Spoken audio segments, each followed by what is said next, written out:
नमस्कार, बहुत स्वागत है आप सभी का। मैं हूं आपके साथ ज्योति यादव। चलिए बुलेटिन की शुरुआत करते हैं। हरियाणा विधानसभा के बजट सत्र की कार्यवाही में सीएम नायब सिंह सैनी ने अपना संबोधन रखा। सीएम सैनी ने सभी सदस्यों का विचार रखने के लिए आभार जताया। सीएम सैनी ने कहा कि बजट भाषण 3 घंटे चला तो रिप्लाई 6 घंटे चलेगा।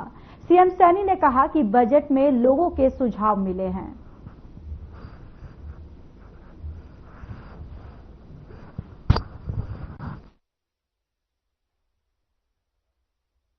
माननीय अध्यक्ष जी, विपक्ष को मेरे भाषण के कम से कम 1/3 हिस्से को, यानी कि 27 पेजों को हरियाणा के लोगों द्वारा बनाया गया बजट मानकर इसका समर्थन करना चाहिए। जो 27 पेज हरियाणा के लोगों ने दिए, जो उनके सुझाव है माननीय अध्यक्ष जी, उसका समर्थन करना चाहिए इनको। मैं जानता हूं कि माननीय सदस्य हमारे इंदुराज जी नरवाल, जिन्होंने अपने भाषण के अंदर कहा कि ये तो खोखला है,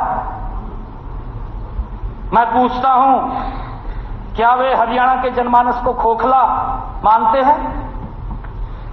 आदरणीय अध्यक्ष जी, विकास सारण हमारे माननीय सदस्य हैं, उनसे मैं पूछता हूं जिन्होंने अपने बजट भाषण के अंदर इस बजट को दिशाहीन कहा, क्या वे प्रदेश के लोगों के अपने विकास के सपनों को दिशाहीन मानते हैं?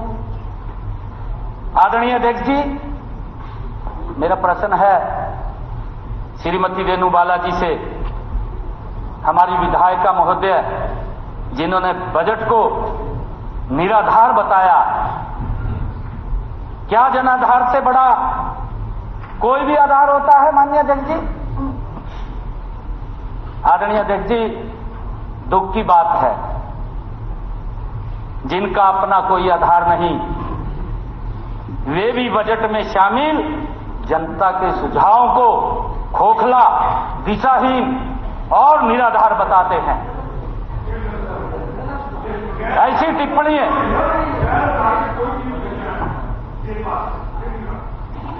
नहीं, देखिए माननीय अध्यक्ष, एक मिनट, मैंने जिसने जो कहा है उसके बारे में बोल रहा हूं, मैंने आपके लिए नहीं बोला।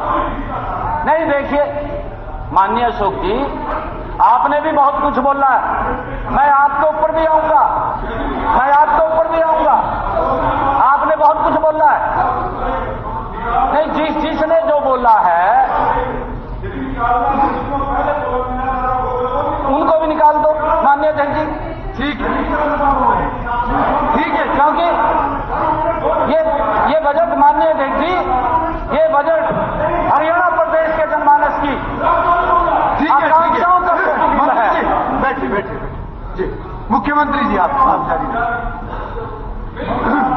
माननीय अध्यक्ष जी, ऐसी टिप्पणियां करने वाले सभी सदस्यों से, माननीय अध्यक्ष जी, ऐसी टिप्पणियां करने वाले माननीय सभी सदस्यों से मेरी प्रार्थना है कि अपने इन आरोपों पर पुनर्विचार कर लें। बत्रा जी के 28 पेज वाले मापदंड पर जिस भाषण के 27 पेज सिर्फ हरियाणा प्रदेश की जनता ने लिखे हों, माननीय अध्यक्ष जी, उस पर रूटीन की छींटाकशी नहीं होनी चाहिए। माननीय अध्यक्ष जी, मैं बत्रा जी से अनुरोध करूंगा कि इस तथ्य को देखते हुए वे भी मान लें कि जो उन्होंने 18 मार्च को कहा कि मुख्यमंत्री जी का भाषण अपने आप में एक इतिहास है, मान लेना चाहिए। मैं तो कह रहा हूं, माननीय बत्रा जी ने कहा, वह बिल्कुल ठीक कहा है माननीय अध्यक्ष जी, बत्रा जी ने बिल्कुल सही कहा है। जनता के लिखे हुए 27 पेज को बजट में शामिल किया जाना वास्तव में एक इतिहास ही है माननीय अध्यक्ष जी, एक इतिहास ही है। माननीय अध्यक्ष महोदय, मुझे एक किस्सा याद आ रहा है। एक बार एक मास्टर जी ने कक्षा में बच्चे के साथ एक प्रयोग किया। बच्चे थे क्लास में, उनके साथ एक प्रयोग किया। उन्होंने एक सफेद पेपर के ऊपर एक छोटा सा चिन्ह लगा दिया, पॉइंट बना दिया और पॉइंट बना करके उसको दीवार के ऊपर टांग दिया। बच्चों को कहा, उनको पूछा कि बच्चों बताओ इसमें क्या नजर आ रहा है। बच्चे कहने लगे जी हमें तो कहा इसके अंदर ये बिंदु नजर आ रहा है, जो बिंदु लगा हुआ है। मान्य अध्यक्ष जी, मास्टर जी ने बच्चों को कहा कि आपको इतना बड़ा ये पेपर दिखाई नहीं दे रहा जो टांग रखा है, आपको बिंदु कैसे दिखाई दे रहा है? आपको वो पेपर दिखाई नहीं दिया, आपको वो बिंदु नजर आ रहा है। माननीय अध्यक्ष जी,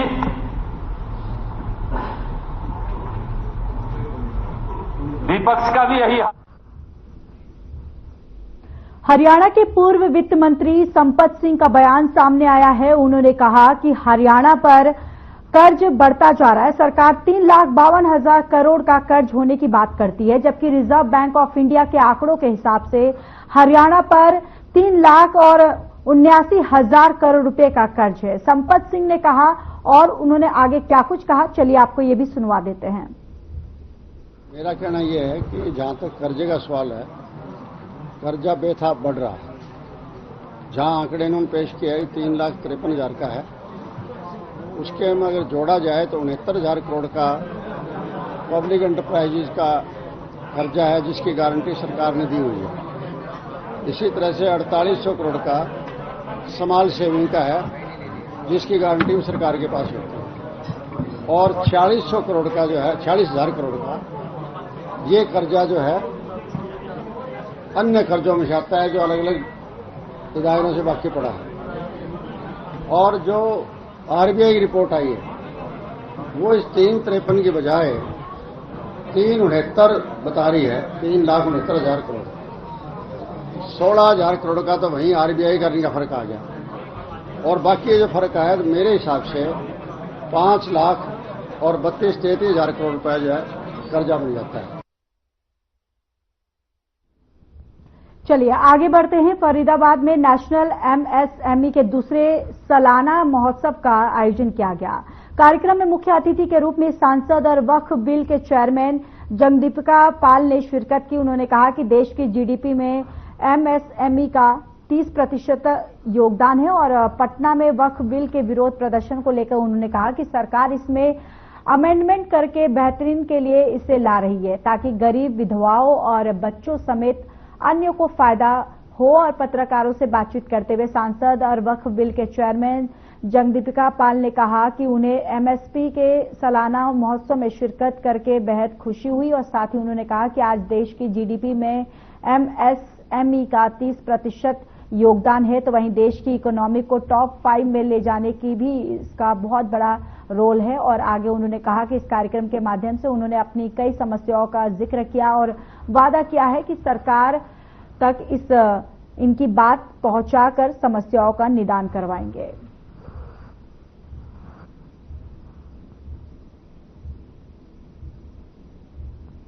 कि आप देखिए कितने लोग यहाँ इंडस्ट्रीज बैठे हैं, ये इसलिए आए हैं, ये इंप्रेस हैं कि गवर्नमेंट की पॉलिसियां कोई ना कोई इनको बता रहा है। हमारा एम एक ही है कि गवर्नमेंट पॉलिसी को बढ़ चढ़ के लागू कराना। लेकिन सब कुछ ठीक होने के बावजूद भी हमारे में कुछ कमियां जरूर हैं गवर्नमेंट पॉलिसियों में। सबसे पहली कमी यह है कि लैंड का रेट इतना ज्यादा है, 1-1 लाख रुपए गज। कोई भी इंडस्ट्री अगर 1 लाख रुपए 1.5 लाख रुपए गज की जमीन खरीदेगा तो इंडस्ट्री क्या चलाएगा? अपनी इंडस्ट्री सेट करनी पड़ती है जिसमें उनको कोई लाभ नहीं मिलता। ऑल इंडिया नेशनल एमएसएमई महोत्सव इनका है और इसमें आज हमें आकर के खुशी हुई और ये देश में इनका एक देश की जीडीपी भोजन ना शुरू करें तो अच्छा है। मेरा देश की जीडीपी में ये 30% कंट्रीब्यूट कर रहे हैं। ये देश के इकोनॉमी को टॉप 5 फ्रेजाइल से टॉप 5 लार्जेस्ट इकोनॉमी बनाने में इनका बड़ा योगदान। शहर के विष्णु कॉलोनी में दिन दहाड़े एक महिला डॉक्टर की निर्मम हत्या कर दी गई। 34 वर्षीय डॉक्टर प्रियंका की उनके क्लिनिक के ऊपर स्थित कमरे में चाकुओं से गोदकर हत्या कर दी गई। सबसे हैरान करने वाली बात यह है कि हत्या के बाद शव करीब 10 घंटे तक कमरे में पड़ा रहा, लेकिन किसी को इसकी भनक तक नहीं लगी। जब रात को परिवार के लोग क्लिनिक पहुंचे तो कमरे में खून से लथपथ शव देखकर उनके होश उड़ गए। तो वहीं घटना की सूचना मिलते ही पुलिस मौके पर फॉरेंसिक टीम के साथ पहुंची और पुलिस ने शव को कब्जे में लेकर पोस्टमार्टम के लिए भेज दिया है और मामले की जांच पड़ताल शुरू कर दी है।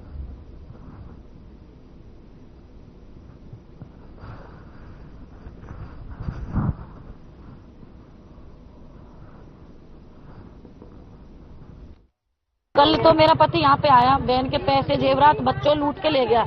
फिर रात को मेरी बहन पे वो हथियार लेने गए थे दिल्ली से, उनका मामा का लड़का उनके साथ था। मेरी बहन के पास व्हाट्सएप पे मैसेज आया, मेरी बहन ने मुझे कॉल करके बताया कि मुझे ले चल, ये लोग मुझे मार देंगे। भैया मैं होडल मम्मी पापा के घर रहती हूँ, मैं उनके साथ नहीं रहती।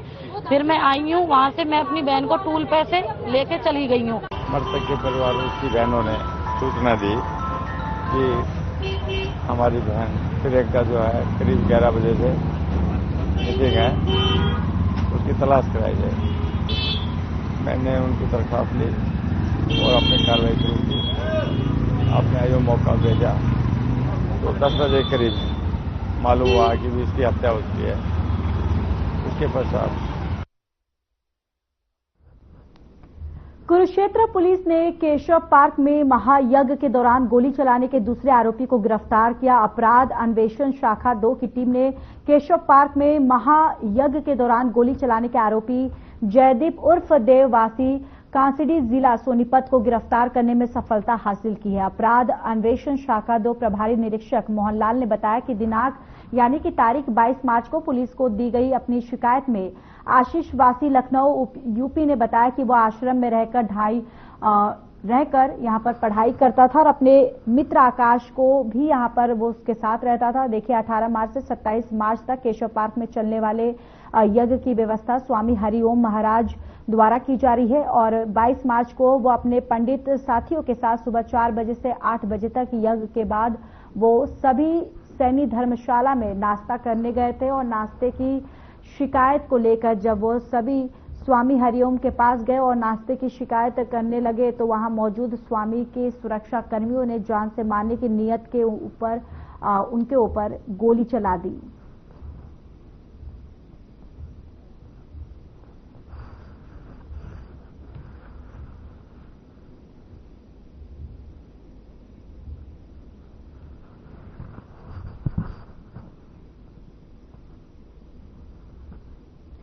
चलिए आगे बढ़ते हैं। बावल नगर पालिका के तहत होने वाले विकास कार्यों को लेकर 12 करोड़ रुपए का बजट पास होने करने के लिए बुलाई हाउस की बैठक में पार्षद आपस में भिड़ गए।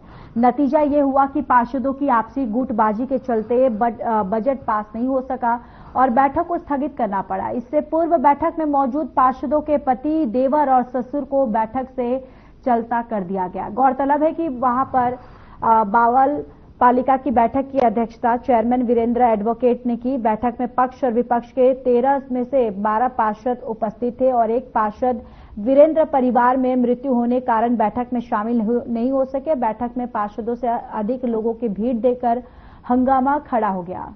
पता चला कि बैठक में पार्षदों के पति, देवर और ससुर आदि जमे हुए हैं और विरोध होने पर सभी को बैठक से बाहर कर दिया गया।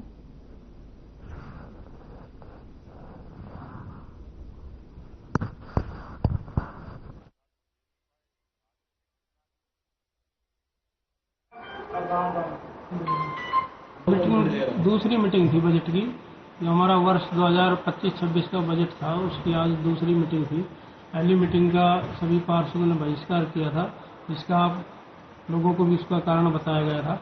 आज जो है सभी जो 10 पार्षद थे विरोध करने वाले सभी मीटिंग में पहुंचे थे और सबसे पहले जो शोक प्रस्ताव रखा गया था, जिसमें सभी पार्षदों ने सर्वसम्मति से पास किए हैं, जिसमें श्री अमीलाल जी सैनी जो पूर्व पार्षद नगर पालिका बावल, श्री बलबीर पहलवान जी, पूर्व मनोनीत पार्षद नगर पालिका 52 और एक अपने वर्तमान पार्षद वीरेंद्र सिंह, उसकी ताई जी एक्सपायर हो गई थी। और नंबर 4 एक अपने जो वार्ड नंबर 4 से पार्षद कमल देवी, उसकी बहन मुकेश देवी, उसका जो निधन हुआ था उस पर।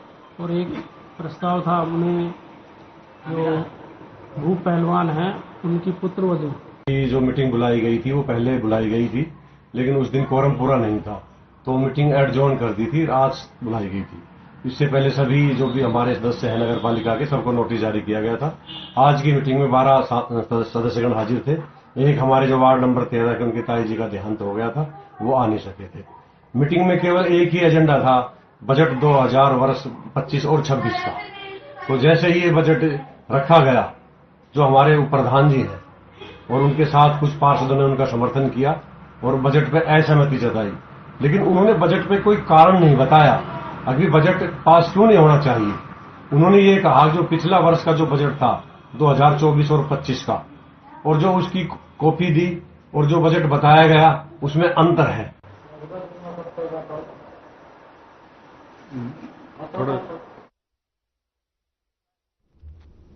एक बार फिर से अपने विवादित बयान के कारण चर्चाओं में आया बिट्टू बजरंगी। जहां रामनवमी के उपलक्ष्य में निकलने वाली यात्रा से पहले बिट्टू बजरंगी ने विवादित बयान दिया है।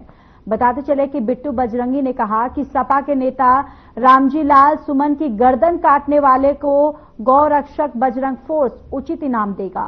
बयान के बाद पुलिस ने बिट्टू बजरंगी के खिलाफ विभिन्न धाराओं में मामला दर्ज कर लिया है और इस मामले पर पूछे जाने पर कुछ बयान देने से फरीदाबाद पुलिस बचती हुई नजर आ रही है। रामजी लाल ने, मुझे तो लगता है रामजी लाल तो उनके पिताजी ने गलत नाम रख दिया, वो किसी जिहादी पंचर छाप की औलाद है। और मैं सभी हिंदू भाइयों से अपील करता हूँ, जो भी रामजी लाल की गर्दन काटेगा उसको उचित इनाम दिया जाएगा गोरक्षा बजरंग फोर्स की तरफ से।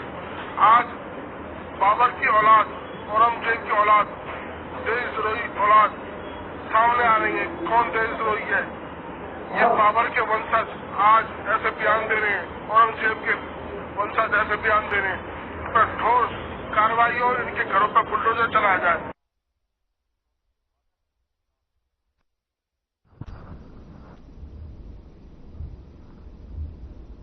नू दंगे के आरोपी राजकुमार पांचाल उर्फ बिट्टू बजरंगी एक बार फिर अपने विवादित बयान को लेकर पुलिस के निशाने पर आ गए हैं। इस पर बिट्टू ने समाजवादी पार्टी के सांसद रामजी लाल सुमन कश्यप काटकर उनके सर को लाने के लिए बोला है और कहा है कि इनाम देने की भी घोषणा उसने कर डाली है और ये बयान सोशल मीडिया पर जारी किया है। इसके बाद पुलिस हरकत में आ गई है। इसके खिलाफ विभिन्न धाराओं में केस दर्ज कर लिया गया है। पुलिस के मुताबिक बिट्टू ने भड़काऊ बयान वाली वीडियो को फेसबुक पर पोस्ट किया और वीडियो में बजरंगी कह रहे हैं कि वो सभी हिंदू भाइयों से अपील करते हैं कि जो समाजवादी पार्टी के नेता सांसद रामजी लाल सुमन की गर्दन काटेगा उसको गौ रक्षा बजरंग दल फोर्स की ओर से उचित इनाम दिया जाएगा। गौ रक्षक बजरंग फोर्स के राष्ट्रीय अध्यक्ष बिट्टू बजरंगी ही हैं और पुलिस ने बिट्टू बजरंगी के खिलाफ मामला दर्ज की है और आगे की कार्रवाई में जुट गई है। जानकारी देते हुए कोतवाली एसपी जितेश कुमार ने बताया कि सोशल मीडिया पर एक वीडियो वायरल हो गया है और जिसके संज्ञान में लेते हुए बिट्टू बजरंगी के खिलाफ मामला दर्ज कर लिया गया है।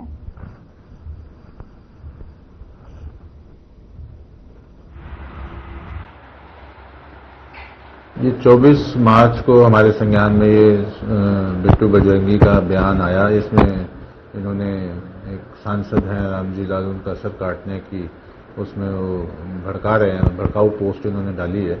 इसमें हमने संज्ञान लेके बीएनएसएस की 196(1) और 299 जो भारतीय न्याय संहिता की धारा में हमने एफआईआर दर्ज की है और जल्द ही इस पर एक्शन भी हो रहा है और इसमें जो भी उचित कार्रवाई है वो की जाएगी। जब तक जिएंगे देश, धर्म और समाज की अपने पूर्वजों की आवाज उठाएंगे। जो भी व्यक्ति कोई भी हो जो हमारे पूर्वजों के बारे में गलत बोलेगा, हम उसके खिलाफ आवाज उठाएंगे और कार्रवाई भी करवाएंगे। उसको माफी मांगनी चाहिए जो उसने बयान दिया है, तो हिंदू समाज चुप बैठ जाएगा। नहीं तो जगह जगह धरने प्रदर्शन भी हो रहे हैं अभी राजस्थान में पूरी चल रही है हमारी बात सभी संगठनों से।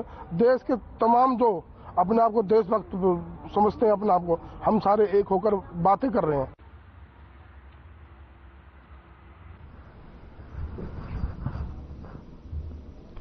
फरीदाबाद लगता है कि अब शहर के अधिकारियों ने बल्लभगढ़ शहर को पूरी तरीके से अतिक्रमण मुक्त करने की शपथ ले ली है। तभी तो पहले नगर निगम बल्लभगढ़ की तरफ से पूरे बल्लभगढ़ शहर में अतिक्रमण हटाओ अभियान चलाया गया है और पूरे शहर भर में हो रहे अतिक्रमण को साफ किया गया। और अब बल्लभगढ़ मार्केट कमेटी की तरफ से अतिक्रमण हटाओ अभियान चलाया गया है, जिसमें मंडी के अंदर अवैध तरीके से फल फ्रूट की रेडी लगाने वाले लोगों के खिलाफ कार्रवाई की गई है और उनकी रेडियो को हटाया गया और तोड़ा गया।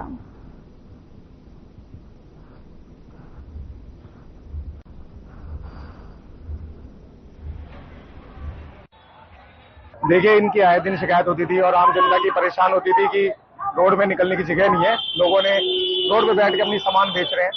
तो उसको देखते हुए हमने माननीय डीसी महोदय को पत्र लिखा था और फोर्स मंगाई थी और नगर निगम का तोड़फोड़ दस्ता है आज कार्रवाई स्टार्ट है।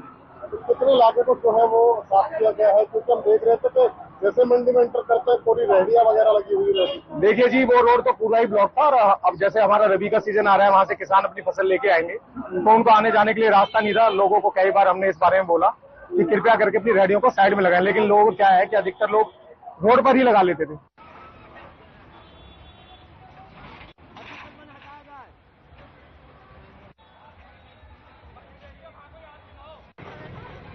नारनौल में फैमिली आईडी में पत्नी का उम्र 125 साल और पति की उम्र 60 साल दिखाई गई है। पीड़ित व्यक्ति इस गलती को ठीक करवाने के लिए अधिकारियों के चक्कर काट चुका है, लेकिन सही नहीं की गई है, जिसके कारण दंपति काफी परेशान है क्योंकि उसे सरकारी योजनाओं का लाभ लेने और अन्य कार्यों में दिक्कत आ रही है। महेंद्रगढ़ के गांव जोनावास में एक गरीब मजदूर के लिए फैमिली आईडी की गलती भारी पड़ गई है।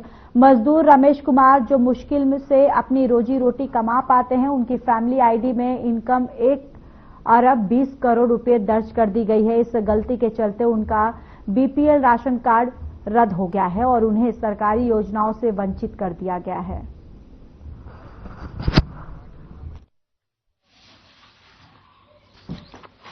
मेरा नाम रमेश कुमार, गांव जोनावास है जी। मैं एक मजदूर आदमी हूँ जी। मेरे घर में न कोई सरकारी नौकरी है और मेरी इन फैमिली इनकम 1 अरब 20 करोड़ रुपए कर दी गई है जी। मेरा इंक्वायरी करके मेरा चेक किया जाए और गरीब आदमियों को मेरे खाने के लिए सहारा नहीं मिले। कोई भी मैं बेदखल कहीं भी नारनौल जाता हूँ, कभी महेंद्रगढ़ आता हूँ, कभी डिस्ट्रिक्ट साहब का पता लगता है, कभी एसडीएम साहब का। डिपो वालों ने बोला कि आपकी इनकम ज्यादा बढ़ रही, ना मिल राशन। तो कितनी ज्यादा है? 1 अरब 10 करोड़। 10 करोड़ 1 अरब 10-20 करोड़ कर दी इनकम। हाँ। तो आपको राशन नहीं मिला? नहीं मिला। तो आप कहाँ का शिकायत कर चुके इसकी? हम शिकायत कर दी, डीसी को वह कर आया जी और वो एसडीएम का भी कर फोन करने दिया है, वो कोई ना सुनाई करी। पहले राशन मिलता था? हाँ, पहले तो मिल जाता था। कब बंद हुआ ये? साल से बंद हुए। अच्छा, तो परिवार में कौन कौन है? जी, परिवार में से हमारे एक बुढ़ी है, ससुर, हम 2 धनी भी है, 2 बाल। क्या काम करते हो आप लोग? बस दिहाड़ी मजदूरी। चलिए, इस बुलेटिन में इतना ही। बाकी देश और दुनिया की तमाम बड़ी खबरों के लिए जुड़े रहिए हमारे साथ। नमस्कार।